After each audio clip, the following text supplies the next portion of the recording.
جب شیر کی شامت آئی۔ پیارے بچوں، ایک دفعہ کا ذکر ہے کہ جنگل میں سارے جانور اکٹھے رہتے تھے۔ وہ ہمیشہ ہنسی خوشی رہتے تھے اور مصیبت کے وقت ایک دوسرے کے کام آتے۔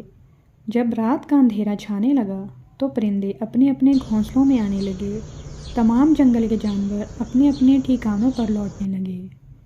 جنگل میں خاموشی چھا گئی۔ تمام جانور اور پرندے اپنے اپنے گھروں میں نیند کے مزے لینے لگے۔ اچانک پورے جنگل میں شور مچا اور ہر طرف افراتفری پھیل گئی۔ سارے جانور اس طرف بھاگے جہاں سے شور آ رہا تھا۔ انہوں نے دیکھا کہ ایک ہرنی اونچی اونچی چلا رہی ہے۔ لومڑی نے ہرنی سے پوچھا، کیا ہوا؟ تم کیوں رو رہی ہو؟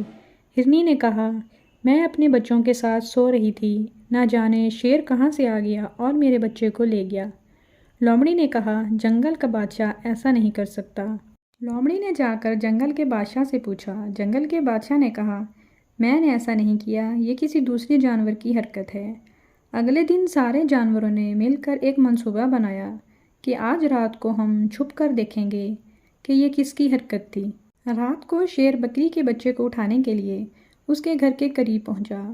جیسے ہی شیر بکری کے بچے کے پاس پہنچا، اچانک ایک سانپ شیر کو کاٹ کر بھاگ گیا۔ اتنے میں جنگل کے تمام جانوروں نے مل کر شیر کو گھیر لیا اور اس کی خوب پٹائی کی۔ اس پٹائی سے شیر سدھر گیا اور اس نے آئندہ معصوم جانوروں کو شکار کرنے اور جھوٹ بولنے سے توبہ کر لی۔ اس دن سے سارے جانور ہنسی خوشی رہنے لگے۔